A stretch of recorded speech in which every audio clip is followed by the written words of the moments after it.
Hi YouTube, and this is JTrain997, and I'm back this time with my review of the DC Universe Classics Wave 16 Figure 3, the Riddler.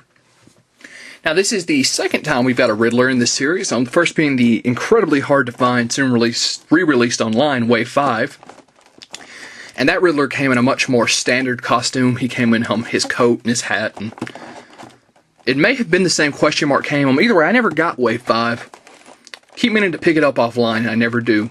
But either way, this is obviously the Riddler that came from around the 60s. And inside the packaging here, they've actually got a bunch of little question marks etched into the plastic. So that's pretty neat. Of course, his only accessory is his question mark cane. And his Build-A-Figure piece, well, Collect and Connect piece, is the arm of Bane that has the Venom pump on it.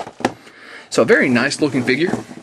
On the back of the packaging here, his reader says, Edward Nygma had been a cheat all his life, especially when it came to the solving of puzzles.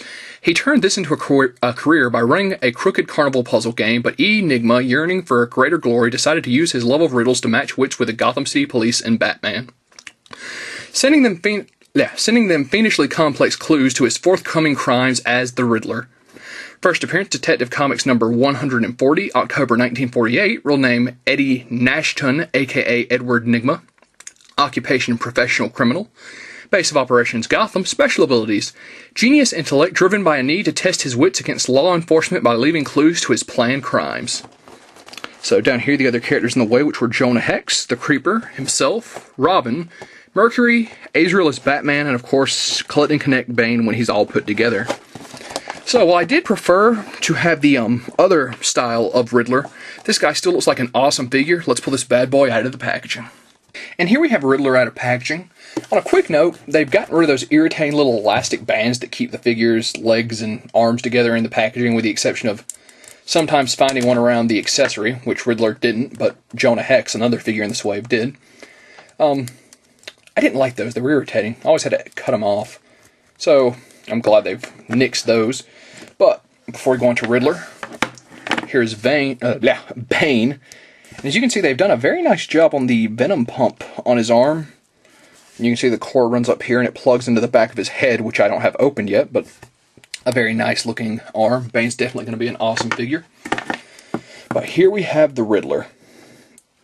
Now, I've got him holding his question mark cane in this hand. This hand is permanently closed into a fist, which I actually kind of like.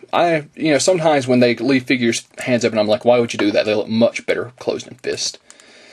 Strangely enough, I wouldn't have minded it with the Riddler had they left both of them open, because I would have liked him holding his cane with both hands, but, that's a very nitpicky little thing. As I said before, sometimes the fist works much better. So,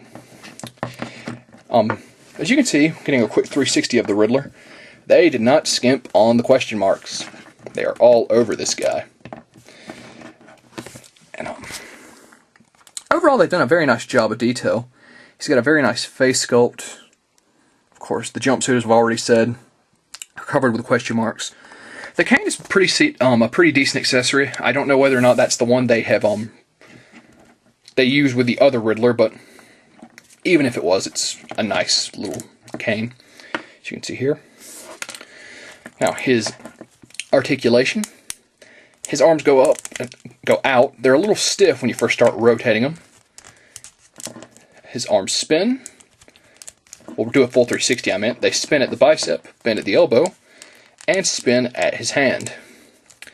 He has the standard amount of abdomen movement, but as you can see here, if you crunch him down too far, you can't see all of his question mark.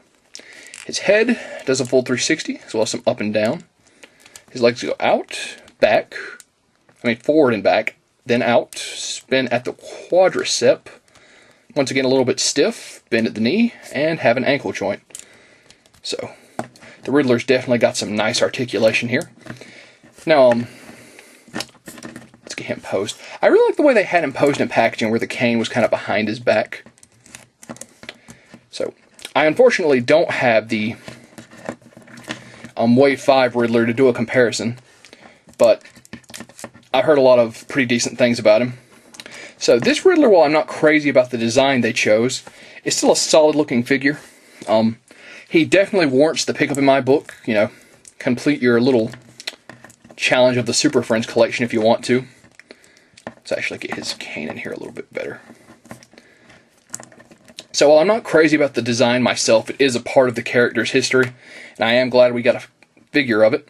And that being said, this is JTrain997. The Riddler's definitely a pickup in my book, and I'll see you soon, YouTube.